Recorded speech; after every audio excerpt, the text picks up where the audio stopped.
Coucou tout le monde, bienvenue dans cette nouvelle vidéo. J'espère que vous allez bien, moi ça va très bien. Alors pour cette nouvelle histoire, je vais vous raconter une story time djinn. Mais juste avant de commencer cette nouvelle histoire, n'oubliez pas de vous abonner à ma chaîne, de liker cette vidéo et de partager cette vidéo au maximum afin que l'algorithme de YouTube donne beaucoup plus de visibilité à ma chaîne. Je vous en remercie. Donc sans plus attendre, le début de l'histoire. L'histoire que je m'apprête à vous raconter s'est passée en Arabie Saoudite et la personne qui nous raconte cette histoire s'appelle Ibrahim. Ibrahim, quand il était adolescent et quand il était âgé de seulement 13 ans, il écoutait de la musique du matin au soir. Il écoutait de la musique dans sa chambre, il écoutait aussi de la musique le matin quand il allait prendre son petit déjeuner dans la cuisine, mais il écoutait aussi de la musique dans les toilettes. À cause de sa nouvelle passion pour la musique, Ibrahim avait arrêté de faire la prière et il avait même arrêté d'aller à la mosquée. À cause de la musique, le comportement d'Ibrahim avait complètement changé. 6 ans plus tard, le comportement d'Ibrahim a de nouveau changé. Sauf que cette fois-ci, il avait arrêté d'écouter de la musique, mais le problème c'est que maintenant, ses parents l'entendaient discuter avec quelqu'un dans sa chambre alors qu'il était seul dans sa chambre. Et lorsque son père ou même sa mère allait lui demander « Mais avec qui tu discutais mon fils ?»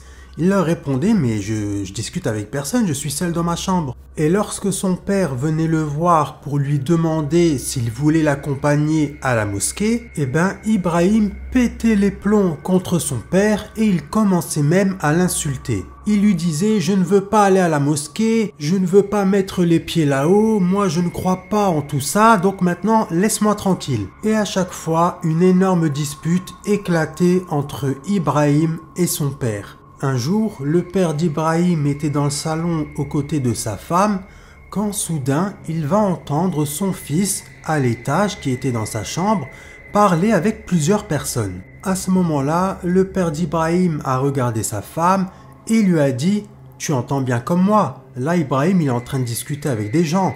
Écoute, là ce que je vais faire c'est que je vais monter tout doucement jusqu'à sa chambre et je vais ouvrir la porte de sa chambre d'un seul coup, comme ça au moins je saurai avec qui il discute. » Quand le père d'Ibrahim a ouvert d'un seul coup la porte de la chambre de son fils était tranquillement installé sur son lit à regarder la télévision. Là, son père, il a pas supporté, donc il a commencé à hurler sur Ibrahim et il lui a dit « Avec qui tu étais en train de discuter? Nous t'avons entendu, tu étais en train de discuter avec des gens, dis-moi la vérité !» En voyant que son père était dans un tel état de rage, Ibrahim va lui dire « Écoute papa, tu veux savoir? D'accord, je vais te dire la vérité. Écoute-moi bien, je discute avec des personnes de l'autre monde. » Ce qui veut dire que j'arrive à parler avec des djinns. A'oudou billah. Moi, je n'ai pas peur d'eux. Je n'ai plus peur de voir leur visage. Par contre, si toi, tu voyais leur visage, tu ferais une crise cardiaque. Et ça, j'en suis sûr et certain. En entendant les dires de son fils, le père d'Ibrahim est directement descendu au rez-de-chaussée pour aller voir sa femme et ainsi tout lui expliquer. Quand il a terminé de dire à sa femme ce qu'il venait d'entendre de la bouche de leur fils, il lui a dit « Là par contre, notre fils, il a besoin d'aller voir un imam. » Sauf que sa femme, elle était contre. Elle voulait plutôt que son fils aille voir un psychologue.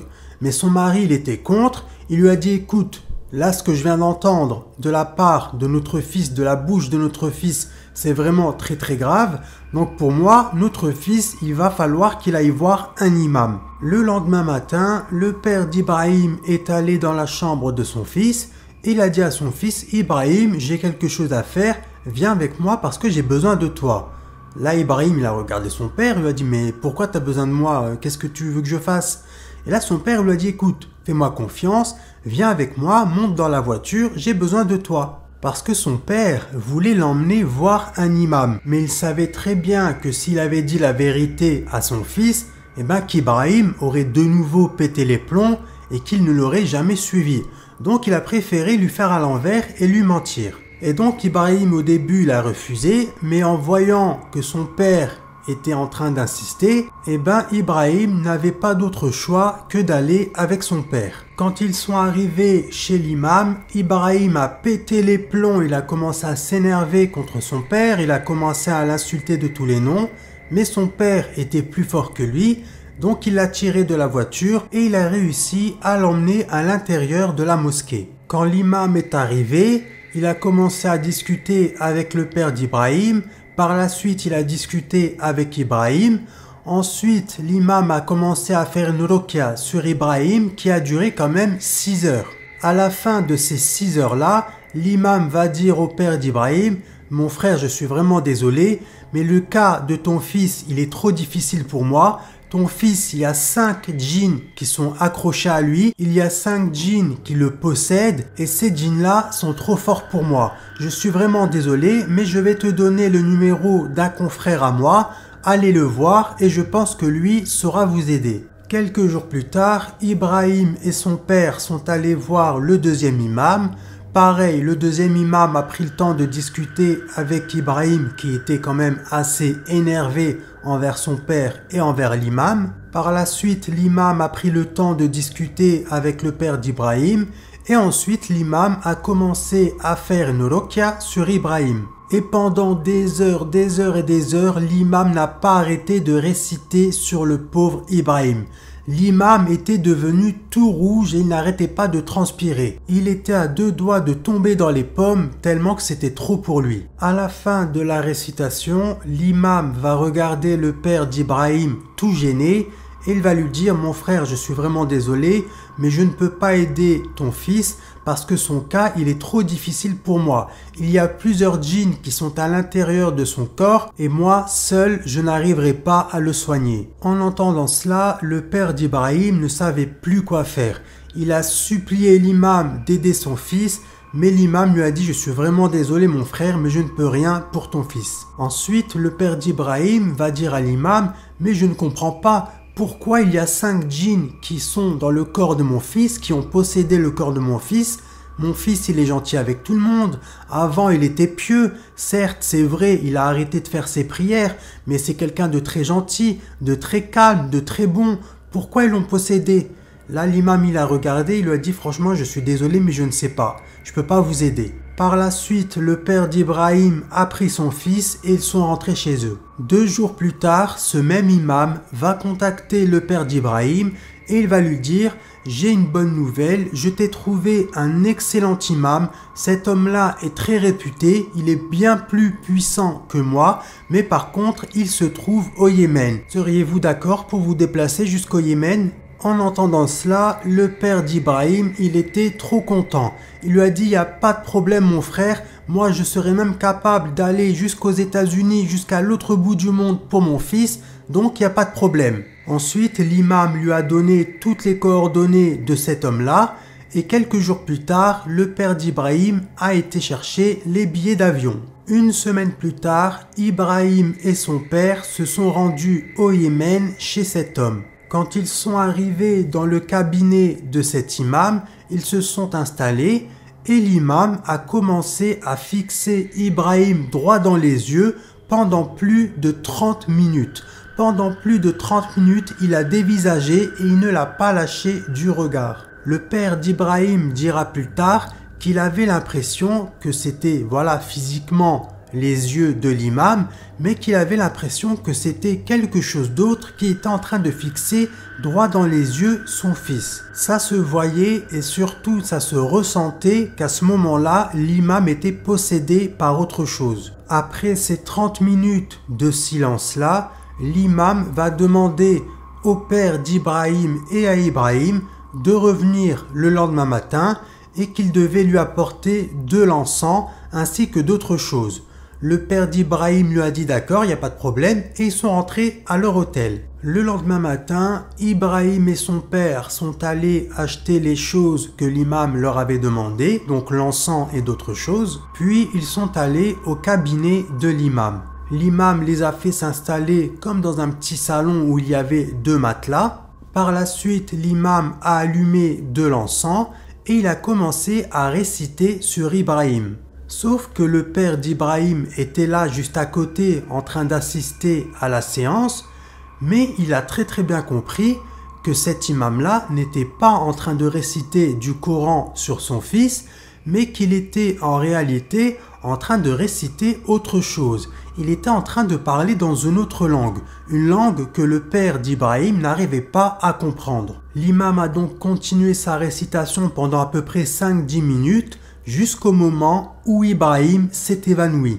En voyant cette scène, le père d'Ibrahim a directement dit à l'imam « Mais pourquoi mon fils s'évanouit? Pourquoi? Qu'est-ce qui lui arrive ?»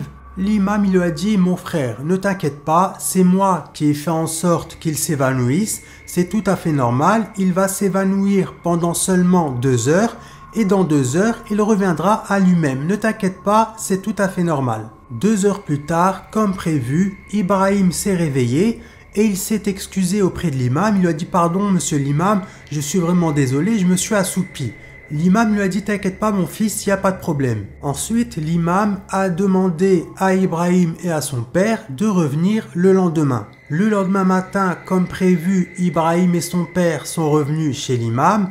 L'imam a de nouveau commencé à réciter sur Ibrahim et quelques minutes plus tard, Ibrahim s'est de nouveau évanoui. Puis, quand Ibrahim était évanoui, l'imam a continué de réciter jusqu'au moment où l'une des 5 choses qui possédaient le corps d'Ibrahim va se manifester. Et c'était une femme. Et cette femme-là était très énervée. Et avec elle, il y avait 4 autres djinns qui se manifestaient de temps en temps.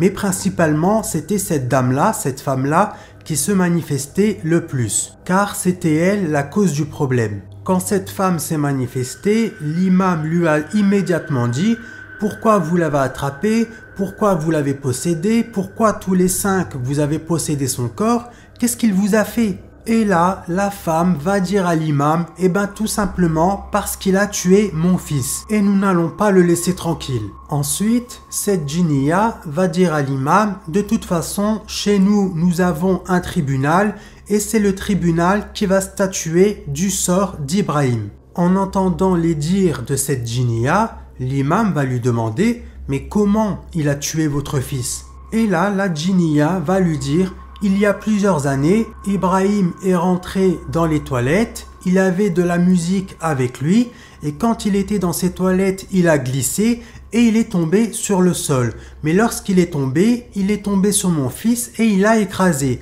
ce qui fait que mon fils est décédé sur le coup. À cause de lui, j'ai perdu mon fils qui était toute ma vie est décédé, donc seul le tribunal de notre monde pourra statuer de son sort. Par la suite, l'imam a arrêté de faire sa consultation, sa récitation, et il a demandé à Ibrahim et à son père de revenir le lendemain. Pour rentrer à leur hôtel, Ibrahim et son père devaient prendre un taxi. Ils ont pris un taxi et sur le chemin du retour, il y a une voiture qui va s'arrêter devant le taxi, ce qui fait que le taxi, bien évidemment, va s'arrêter, va freiner. Et de là, 3 hommes vont sortir de cette voiture et ils vont ouvrir la portière arrière où se trouvaient Ibrahim et son père et ils vont demander à son père « Qu'est-ce que vous faites là? Qui êtes-vous » Il faut savoir que les visages de ces hommes-là étaient couverts. Et donc, le père d'Ibrahim va dire à ces hommes-là « Nous sommes venus d'Arabie Saoudite pour guérir mon fils chez un imam car mon fils est très malade. » Ensuite, l'un de ces hommes va dire au père d'Ibrahim « Votre fils est-il possédé par des djinns ?» Et là, le père d'Ibrahim va lui dire « Oui, mon fils il est possédé par des djinns et en ce moment on est en train de le guérir avec cet imam. » Ensuite, cet homme va dire au père d'Ibrahim « Dis à ton fils de venir avec nous, il va nous suivre et rester avec nous pendant 4 jours et dans 4 jours, nous viendrons vous le déposer à l'hôtel. » En entendant cela, bien évidemment, le père d'Ibrahim va refuser. Et cet homme va lui dire « Ne t'inquiète pas, fais-nous confiance, donne-nous l'adresse de l'hôtel dans lequel vous êtes et dans 4 jours, nous vous le ramènerons. » Et de nouveau, le père d'Ibrahim va refuser. Il lui a dit « Mais pourquoi je te laisserai mon fils? Je ne te connais même pas. » Et là, de nouveau, cet homme va lui dire « Écoute-moi bien, si tu ne me laisses pas ton fils... » Et là, il a sorti un couteau, il lui a dit « Je te tue toi, et par la suite, ton fils, je le tue. » Est-ce que c'est clair comme ça? En voyant ça, le père d'Ibrahim, il savait plus quoi faire. Par la suite, les hommes ont pris Ibrahim, ils l'ont fait monter dans leur voiture et ils sont partis. En voyant cette scène, le père d'Ibrahim, il était en état de choc. Quelques minutes plus tard, le père d'Ibrahim est allé à la police, il a porté plainte contre X et il a tout raconté aux policiers. Il leur a dit que quelques hommes qui étaient cagoulés ont kidnappé son fils, qu'ils étaient armés, etc., etc. Par la suite, l'un des policiers va dire au père d'Ibrahim « Monsieur, ne vous inquiétez pas, nous allons faire notre travail. Vous, en attendant, retournez à votre hôtel et surtout, ne sortez pas de votre chambre. » Quelques heures plus tard, la police va contacter le père d'Ibrahim. Ils vont le contacter et lui demander de venir immédiatement. Quand le père d'Ibrahim est arrivé au poste de police, il va tomber nez à nez avec son fils. En voyant que son fils était là, installé et en vie, le père d'Ibrahim va dire au policier « Mais comment vous avez retrouvé mon fils ?» Et là, l'un des deux policiers va dire au père d'Ibrahim « Eh ben en fait, les personnes qui ont kidnappé votre fils, ce sont des voyous. Et lorsqu'ils ont appris que votre fils était possédé par des djinns, ils se sont dit « On va le kidnapper ». Comme ça, les djinns qui possèdent le corps d'Ibrahim vont nous aider à déterrer un trésor caché. Mais lorsqu'ils ont appris que vous avez porté plainte et que nous étions sur leur côte, ils ont eu peur et ils l'ont déposé au poste. Mais ne vous inquiétez pas, nous les avons arrêtés. Donc si vous le voulez, vous pouvez porter plainte contre eux. Bien évidemment, le père d'Ibrahim était tellement un homme bon et un homme pur qu'il a dit non, ne vous inquiétez pas, moi je veux pas porter plainte contre eux, le plus important c'est que mon fils soit là, sain et sauf. Par la suite, le père d'Ibrahim a contacté l'imam pour lui raconter tout ce qui s'était passé et en entendant toute cette histoire, l'imam bien évidemment il était choqué. Et il a dit au père d'Ibrahim, écoutez, ramenez-moi Ibrahim dans quelques heures et je vais voir ce que je peux faire pour lui. Quelques heures plus tard, Ibrahim accompagné de son père sont retournés chez cet imam. L'imam a donc commencé sa récitation et de nouveau, quelques minutes plus tard, Ibrahim va s'évanouir. Quand Ibrahim était évanoui, la djinniya qui avait perdu son fils va de nouveau se manifester. Et elle va dire à l'imam, si Ibrahim veut que je lui pardonne d'avoir assassiné mon fils, il doit sacrifier 5 moutons près de la plage. Et en faisant cela, je lui pardonnerai d'avoir assassiné mon fils. Et à ce moment-là, nous le laisserons tranquille. Ensuite, de nouveau, Ibrahim s'est évanoui. En voyant cela, le père d'Ibrahim a dit à l'imam, mais je comprends pas, à chaque fois mon fils s'évanouit. Pourquoi? Qu'est-ce qui se passe? Et là, l'imam va lui dire, écoutez monsieur, moi je connais mon travail, tout ça c'est tout à fait normal. Là, à partir de maintenant, votre fils va rester évanoui pendant 24 heures. Et pendant ce temps-là, vous irez acheter ces 5 moutons et vous irez les sacrifier près de la mer. En entendant cela, bien évidemment, le père d'Ibrahim, c'est ce qu'il a été faire. 24 heures plus tard, le père d'Ibrahim est retourné chez cet imam pour aller récupérer son fils. Et lorsqu'il est arrivé chez cet imam, il a retrouvé son fils qui était là, réveillé et qui était en train de discuter normalement avec l'imam. Il a immédiatement sauté dans les bras de son fils et il a demandé à l'imam, ça y est maintenant, est-ce que mon fils il est guéri? Et là, l'imam lui a dit, ça y est, alhamdoulilah, grâce à Dieu, maintenant votre fils il est guéri à 100%. N'ayez plus peur de ces djinns-là, ils ne lui feront plus jamais aucun mal et plus jamais ils ne l'approcheront. Et maintenant que votre fils est guéri, si vous voulez, vous pouvez rentrer en Arabie Saoudite. Quelques heures plus tard, Ibrahim et son père sont allés acheter des billets retour pour l'Arabie Saoudite et dès le lendemain, ils sont retournés dans leur pays. Et depuis ce jour-là, la vie d'Ibrahim a complètement changé. Il a commencé à aller de mieux en mieux et il a même recommencé à aller à la mosquée avec son père et petit à petit, il a recommencé à faire la prière. Et depuis, tout se passe très bien pour lui dans sa vie. Donc voilà, c'est la fin de cette histoire. J'espère que cette histoire vous aura plu. Si c'est le cas, n'oubliez pas de vous abonner à ma chaîne, de liker cette vidéo et de partager cette vidéo au maximum afin que l'algorithme de YouTube donne beaucoup plus de visibilité à ma chaîne. Je vous en remercie. Je vous remercie d'avoir écouté cette histoire du début jusqu'à la fin.